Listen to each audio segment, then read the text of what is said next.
Steal this 4-step framework in order to get your first 100 customers for your SaaS company. My name is Shah.siddiki, and in the last 10 years, I've started 4 companies, and just last year we did $9.5 million in sales, and now I'm invested in multiple SaaS companies and have a few SaaS companies of my own. And I'm gonna tell you guys the journey that I had to go through and save you a ton of time and help you get your first 100 customers. The way these steps are gonna work is that the first step, you're gonna have to continue from the very beginning to the very end. The second step, you're gonna have to add on to step 1. The third step, you're gonna have to add on later. And the fourth step is gonna be the very last step. And if you follow all 4 steps throughout the entire process, you're gonna end up with 100 customers guaranteed. Step 1, find your ideal customer.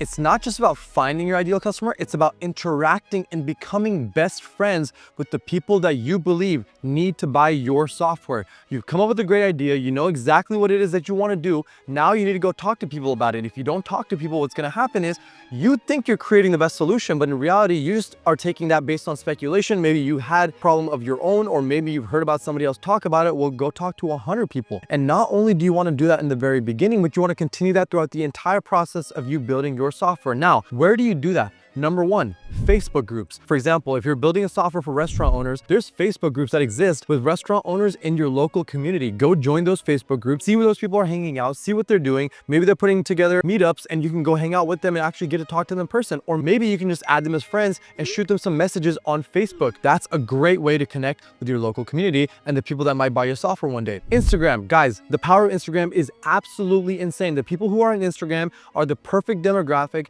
the one that you want to be talking to, the ones that are actually going to respond to your messages and be able to build a connection with you. You're not going to get the same thing on TikTok. Instagram is its own beast. Use it to your advantage. LinkedIn. LinkedIn is a massive up-and-coming social media network. They just hit the 1 billion user mark, and they also just incorporated video. Right now is the time to jump in on LinkedIn. And then, guys, of course, the human factor, you cannot forget this. Real life. For example, if you're creating a SaaS product for people that go to the gym, maybe you're creating an online training platform, you want to go to the gym and talk to people and become friends with people that are potentially going to use that product. Last but not least, conventions. There's conventions for all types of different industries, whether you're creating a software for construction, agriculture, health. Now, what do you do once you found them? Like I said before, become their best friend. Let them know that you care about them. Let them know that you're working on something, and don't be afraid to talk about your idea. No one cares about your idea. Your idea is worth nothing. At the end of the day, the money is made on the execution. With that said, go out of your way to open up about your solution to the people that you have created an internal friendly network with. It's going to help you get the answers that you need in order to make sure that you create the correct software. And the last thing to keep in mind when you've created this friendly network is make a list. Ask people, hey, would you be interested in buying a solution that does this for you? Chances are they're not going to say no, right? Sell them the dream and put them on a list. Say, cool, what's your name? What's your phone number? And I'll even keep you updated through email on everything that's going on. This is something that people call building in public, which means you're keeping your potential customers up to date throughout the process of you developing the actual product so that you can get their ideas sooner rather than later and know if you're on the wrong path, or know, even better yet, that you're on the right path and continue even stronger and more motivated down that path. So for step 2, you want to focus on your minimum viable product. There's something called scope creep. You don't want to put together 6 features, and then during the process of developing this product, all of a sudden you're at 18 and 30, and next thing you know, this product is never getting done. You don't want to end up in that boat. And so for that reason, you really need to sit down and think about 2 things. I call this the vitamin and the medicine. The vitamins are the products that lose every single time because they're nice to have. They're kind of like a luxury. You don't really need it. Whereas a medicine is something that you absolutely need. When you have a headache or a cold, you don't go reach for vitamin C and zinc. So you want to create that medicine. You want to create something that people need in order to run their business, in order to run their life, in order to make their life better, whatever the case might be, based on the product that you're building. Now, what is the best way to build an MVP? No code. It's the 2 words that are going to save you a lot of time and a lot of money. No code is a new way of creating software which requires much less coding, and what it does is it allows people that don't have extensive years and years of coding experience to be able to build amazing softwares. So you might be wondering what platforms exist that you can go find right now. Go on Google, search up WeWeb, Flutterflow, Bubble, and there are endless more. These few that I named are the more popular ones. They're the ones you're gonna hear more about. And the reason why there's a little bit more of an advantage to choosing one of these platforms is because there are plenty of developers that are offering services that used to be traditional developers that are now offering services using these no-code platforms, because it allows them to take the project that would have taken them 12 months and do it within 3 months. Also, for the consumer, instead of costing them $100,000, it costs them just $20,000 to build something that operates almost exactly in the same way. So it's a win-win for both the developer to get more jobs, as well as for the person that's getting the project built to be able to test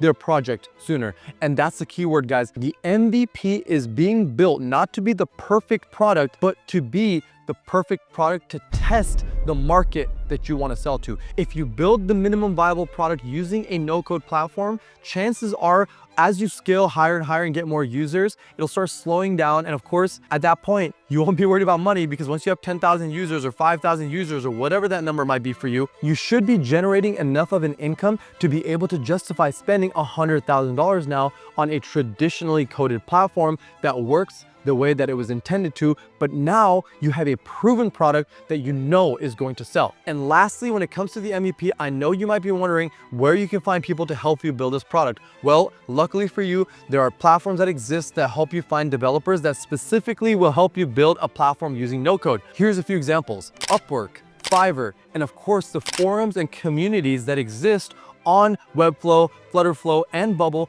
that help connect people like you that want to create a product and get your first customers with developers that are looking to create quick MVP projects and get them out the door for you like that. That brings me to step 3. Find distribution partners. Find people that have a following with the type of people that you want to sell your product to. A YouTuber, whatever it is, that has the attention of the people that you want to sell your product to eventually. Become best friends with those people. If you want to build your network, you have to help other people get ahead as well. So when you reach out to these people, reach out from a place of friendliness and from a place where, you let them know, hey, I'm just early on. I'm this small fish in a big pond. Maybe you can help me out. Send them emails. Send 20 emails. Send 70 emails. It doesn't matter how many emails you send. Call them. Do whatever you have to do. Now, communicate your solution and tell them all about everything that you're building. And of course, become friends with these people, but also make deals. Let them know you both will win together. Now you have gotten in touch with this very strong distribution partner. You're paying $0 a month. You're friends with this person.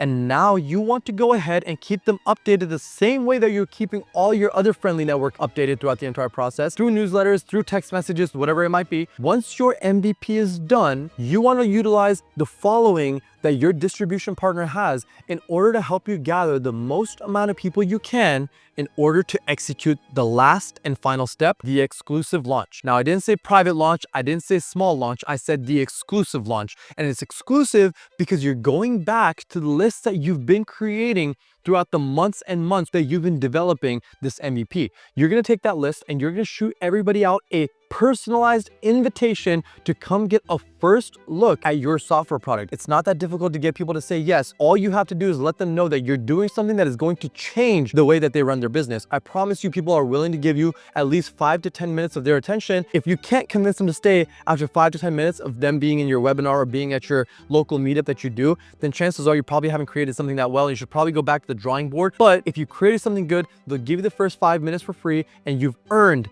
the next 45 minutes or hour that you have them in said webinar or local meetup that you're doing. So as I just hinted, webinars, local meetups, walking into their businesses, that is how you can go earn the attention of these people. So now you've created this exclusive list, you've been building it since the very beginning, and you're ready to go ahead and release the software. Even if you don't think it's perfect, even if you don't think it works exactly the way that you first imagined when you first talked to these people, release it either way. Perfection is the enemy of progress. No software product is perfect. No software product will ever be perfect, and understand that and set those expectations with these people people who you do the exclusive launch with, for them to understand that not only are they buying into an amazing solution that'll help them run their business better, but every single penny that they pay towards it invests in making it even better. And your sole goal is to make it better for them each and every single day. They're investing in you as a person, not in the software itself. You have to understand that people will not stay on this product. Don't just take a sigh of relief and go,